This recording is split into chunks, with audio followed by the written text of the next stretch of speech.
Salut à tous, ravi de vous retrouver sur canaltour.com pour évoquer le programme et les réunions de ce mardi 24 mai. Le Quintet aura pour cadre l'hippodrome de Saint-Cloud. Nous évoquerons donc dans la première partie de l'émission ce handicap. Ensuite, direction l'hippodrome de Vichy en réunion 3 où j'ai pu converser avec plusieurs entraîneurs et participants.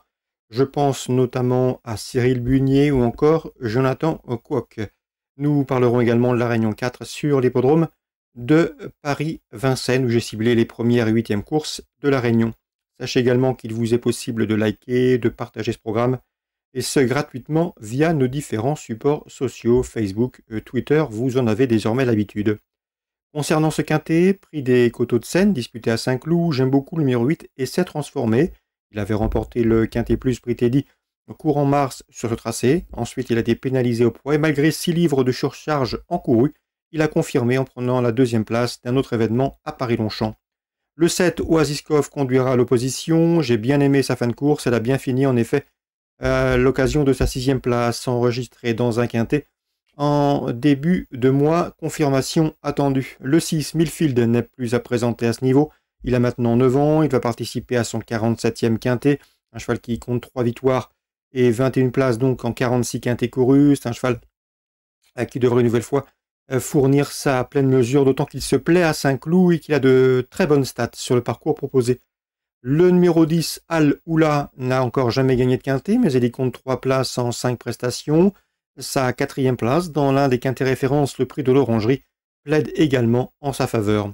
Attention numéro 3, le président, qui lors de ses 7 derniers parcours n'a jamais terminé plus loin que 3e, mieux encore. Il reste sur 2 succès dans des handicaps, le dernier en date, obtenu dans un quintet à Longchamp. Le bémol le concernant, c'est sa situation sur l'échelle des valeurs qui a été nettement revue à la hausse. Le numéro 2, Caliste, compte une victoire et 3 places en 10 quintets courus. Pour son retour dans les handicaps, il convient de s'en méfier, tout comme le 11, c'est Johnny Picot qui va débuter dans les handicaps. Difficile de prévoir son comportement, mais à mon avis, il serait imprudent de l'écarter. Et le numéro 4 dans cette épreuve, c'est Power Jack, qui avait déjà pris part à des quintets par le passé. Il a couru 3 quintets dans l'Hexagone. Il a effectué une bonne course de rentrée à Compiègne. À mon avis, ici, pour son retour dans les handicaps, il peut venir brouiller les cartes. Résumé chiffré, 8, 7, 6, 10, devant le 3, le 2, le 11 et le numéro 4. En canon partant, on pourrait citer le numéro 12, Chicho Boy. Suite du programme, la 3e, j'aime beaucoup le numéro 2, Swing for Me, qui a débuté victorieusement à Tarbes. L'impression visuelle était bonne. Ce 302, âgé de 2 ans, présenté par Jean-Claude Rouget, devrait répéter. À mon avis, son principal opposant sera le numéro 1, CR7, qui lui aussi a débuté victorieusement au Lion d'Angers. Donc duel entre poulains invaincus dans cette course. 302, 301. Dans le prix Corrida, groupe 2, temps fort sportif de cette réunion clodoaldienne. Ma préférée sera le 503 Burgarita. Elle a couru 2 fois cette année, 2 places de 2e, dont celle obtenue dans le prix Aller France en début de mois où elle dominait plusieurs de ses rivales du jour.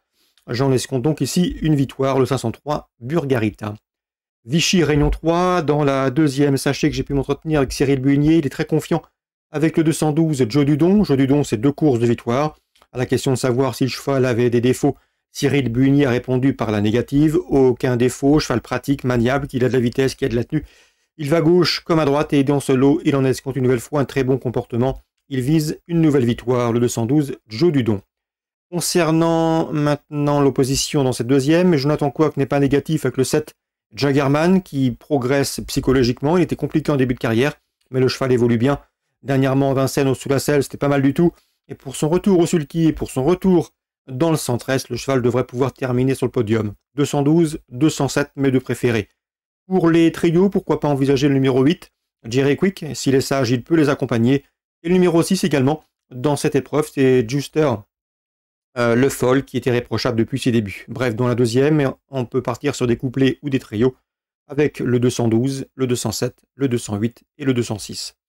Dans la 4e, j'aime beaucoup le 408, Isofu du Chêne, qui pour sa course de rentrée a gagné plaisamment à la Capelle. C'était en effet pour sa rentrée un cheval qui a couru 8 fois, 2 victoires, 2 places de 2e, il est en retard de gain et devrait pouvoir en combler une partie ici, le 408, Isofu du Chêne. Dans la 5e, j'aime beaucoup le 502 Uriel Ludois, qui est en forme, il reste sur un succès à Angers. De surcroît, le cheval a couru 3 fois à Vichy pour une victoire et une place de 2e. Bref, ici, il devrait confirmer ses stats sur l'anneau vichysois. Dans la 8e enfin, 2 chevaux à vous conseiller. Le 1, Égine Précieuse, qui reste sur une victoire récente à Vichy. Et le numéro 11 également, dans cette épreuve, c'est Filaret du Verger, qui reste également sur une victoire. C'était sur l'hippodrome d'Amiens. Amiens, corde à droite, comme à Vichy. Donc a priori, ce 801 et ce 811 peuvent se tailler la part du lion. Vincennes, Réunion 4. La première, j'aime beaucoup le 111 Ivry Viking. Je vous l'avais fortement recommandé à l'occasion de ses débuts sous la selle dernièrement à Vincennes. Le cheval a semblé pris de vitesse dans le dernier tournant, mais il est revenu imposer sa loi et s'imposer plaisamment, confirmant toute l'estime que lui porte son entourage, le 111 Ivry Viking. L'allongement de distance ne sera pas un problème et il devrait confirmer sa victoire obtenue le 10 mai, le 111 Ivrig Viking. L'opposition, on peut penser au 107 Impact Castelet, 3e derrière lui ce jour-là. Attention également au numéro 8 Inès d'Hermès. J'ai pu converser avec son mentor Christophe Hamel. La jument effectue une rentrée, mais elle a du boulot, elle se prépare assez vite, elle est assez tonique à l'entraînement. Et ensuite, elle pourrait courir au niveau groupe. Donc dans ce lot, il ne serait pas surpris de la voir obtenir un bon résultat, et pourquoi pas une 3e place à Bellecote. 111, 107 et 108, mes 3 préférés pour cette épreuve d'ouverture à Vincennes en Réunion 4. Je termine avec la 8e et le 802 Gold d'Écreville. Il a 6 ans, il affronte ses aînés. Une course pour amateurs où a priori l'opposition dans ses cordes, confiée au fils de Bruno Marie, à savoir Benjamin Marie, qui est également jockey de plat. Eh bien ce 802 Gold d'Écreville me semble en mesure de dicter sa loi, lui qui a également hérité d'un bon numéro derrière les ailes de l'autostart. Donc le 802 Gold d'Écreville. Voilà pour les infos de ce mardi 24 mai. Bonjour à tous, rendez-vous désormais demain pour un nouveau programme.